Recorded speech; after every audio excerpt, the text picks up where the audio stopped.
Hello guys, welcome back to my channel. We will bring you here at Pagol Island or Turtle Island here in Rapu-Rapu, Albay. We will see what happened when it's low tide. Please watch this till end. Thank you guys.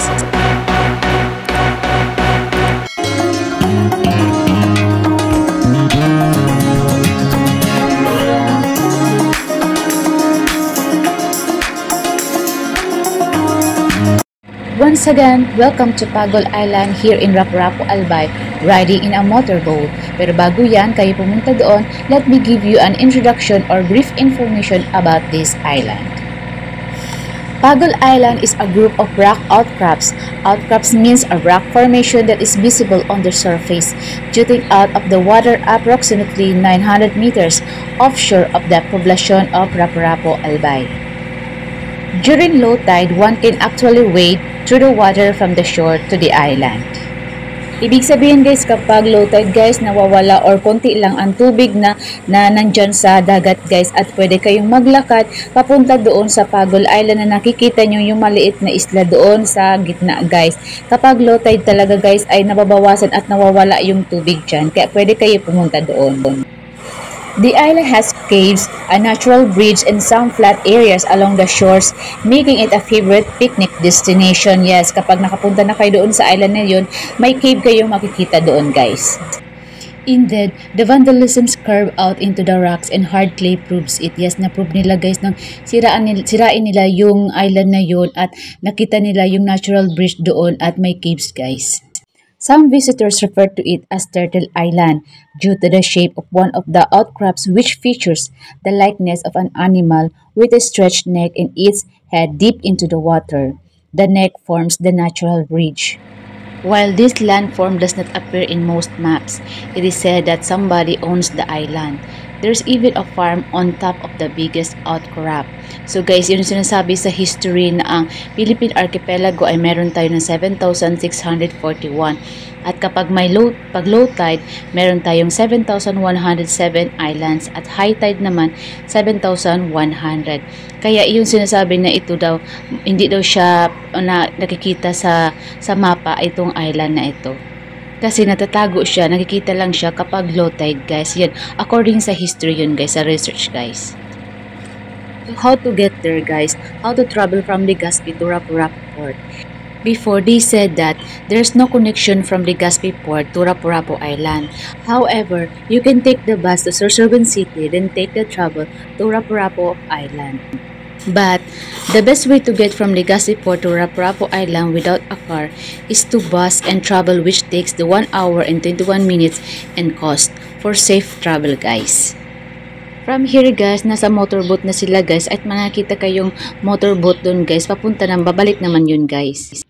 But for now guys, you can go to Rapu-Rapu Port using motorboat, or those who owns motorboat, you can rent it and takes 3 hours to go there guys. Yan, according to my brother guys. At andito na sila guys sa seashore guys. Yan, mula dito pupunta nila yung Turtle Island or Pagol Island na nakita nyo doon guys. Yung naunang video guys, yung nasakay pa sila sa motorboat. Ito yung pagbalik nila guys dito at ganito na siya. Sobrang low tide na talaga siya guys, as nakikita nyo. Sobrang maputik na at wala nang masyadong tubig.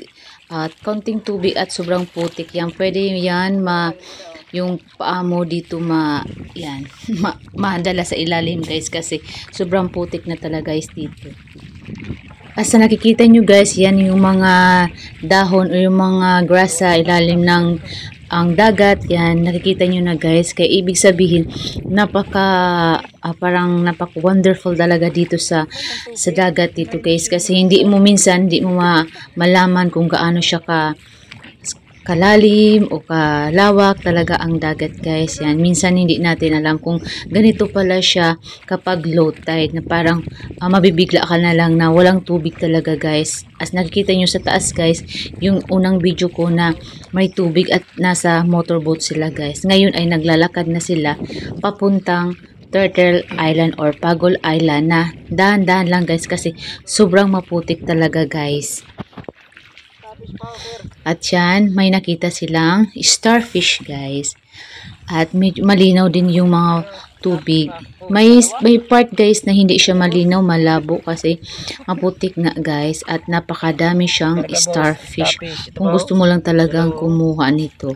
Kaya kapag low tide, madaming pumupunta dito. Parang tourist destination na din guys ito. Kasi may makita kang magandang tanawin.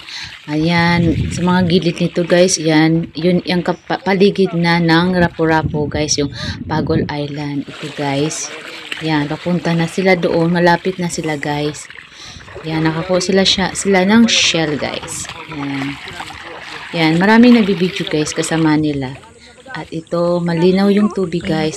Doon sa pinaka unahan guys, as in wala talagang tubig, ang maputik. Dito guys, matubig din siya. Medyo mataas yung tubig na, pero may nakikita kayong mga black guys.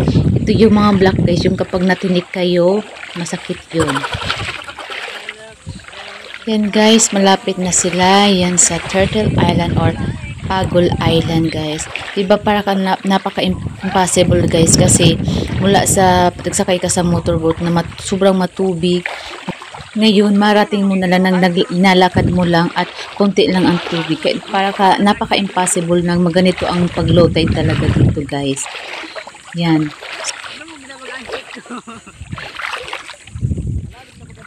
Irarom na talaga. Sala mong guys, wagi ta. Malalim na daw dito guys at mali kaya yung daan nila kaya malalim yung tubig. Yan, may nakita sila, ang dami-dami guys. Ibig sabihin itong island na to guys, may part na mababa yung tubig, may part din na mataas ang tubig. Kaya kailangan sobrang ingat talaga kapag gusto mo dito mag-picnic or mamasyal guys. Kaya kailangan ang dobling ingat kasi medyo delikado din guys pala dito. May mataas at saka may mababang part ito ng Pagol Island guys. Yung iba may mga yan, may part talaga na wala ng tubig. May part din na sobrang mataas pa din yung tubig guys. Yan nakita nyo sa paligid guys. Yan yung may malaking island at may maliit na island guys. Yan. Enjoy watching guys.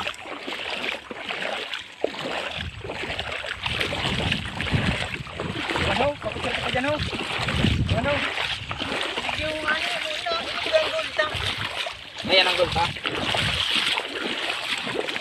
Ayan guys, maraming starfish na makita nyo at napaka ganda linaw ng tubig guys. Makita yung mga grasses sa pinaka ilalim ng dagat guys. May iba't ibang kulay ng starfish, may blue, may orange guys. Ang ganda dito talaga pala guys. Yan, kung gusto nyo pumunta dito guys, punta muna kayo sa Legazpi Port para makapunta kayo sa Rapu-Rapu Island guys. Kasi maraming destinasyon, mga gandang destinasyon makikita nyo dito guys. Yan. Thank you nga pala sa mga viewers ko, supporters, followers ko, Team Academy. Thank you sa pagpunta guys. At meron ako nakita dito guys, yung sea urchins yan guys, yung black, yung napakasakit kapag natinikan yan guys. Pag natusok ang paa mo, yung starfish din.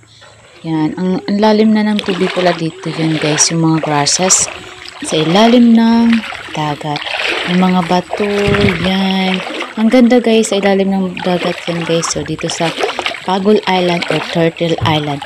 Napakataas na ng tubig nito guys. Ang taas na siya ng ang tuhod ng aking kapatid. Yan yung mga black guys and sea urchins. Yan, nakakatakot kasi kapag natusukan yan, pwede mamaga ang iyong paa guys. Yan, sea urchins. May ibang katawagan yan dito guys sa amin ay tayong ang sea urchin. Yan. Sa inyo guys, anong tawag na inyo sa inyo guys? Sa amin, ang tawag ng yan, sea urchins ay tayong. Yan, so nakikita nyo guys, yan parang yung head na ng turtle guys, yung parang bridge, yung natural bridge na sinasabi niyan kanina guys. Yan, sa ilalim niyan ay yung cave guys. Yan, hindi na sila pumunta sa pinakailalim niyan guys. Dito lang sila. Yan, yung mga islands dito sa Pagol Island or Turtle Island sa Rapu-Rapu. Poblasyon ng Rapu-Rapu Albay. Yan guys, ang ganda ng paligid. Yan, ang sinasabi ko na may mababa at may mataas na parte ng dagat dito guys. Yung kanina matubig siya, ngayon may mababa naman siya, may mga lupa na siya guys. Yan, dito sila guys. Ang ganda mag-picnic dito kapag low tide guys. Huwag lang mag-picnic kapag high tide kasi hindi mo makikita ito guys. Yan. Napakaganda guys. Kaya thank you so much sa aking brother sa pagsuong dito guys para mabigyan lang ako ng magandang video dito sa Pagol Island. Yan. Binidyohan niya talaga guys yung buong island dito sa Pagol Island at pumunta talaga sila dito guys para sa akin. At para din sa inyo guys para maipakita ko ang kaganda ng Pagol Island or Turtle Island here in Rapu-Rapu Albay guys. Enjoy watching guys!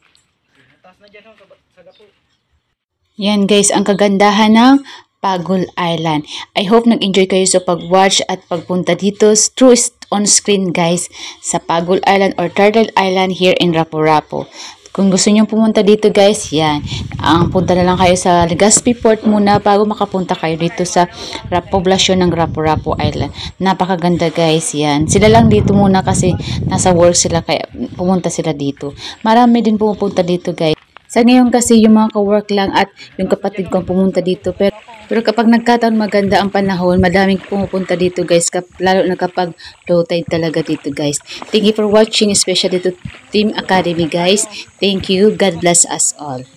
Thanks to very supportive Team Academy. Big shout out to Zaira Zubuk, DJ Wendy, My Guide Explorer, Arcy Wena, Nanay Marlene, Evira Vlogs, Pink Fulante, Joshua Belia Garcia, Mars Polido, This is Sasax Love, Marlene Curly Vlogs, Ray Simple Life, Marvelous Sumait, Marta Gakayan Channel, Josephine Tablatin, Mamindes Vlogs, Gamer Boys TV, Jubes TV Channel, Mark Howell Teen Vlog, and Joyce Passion Vlog.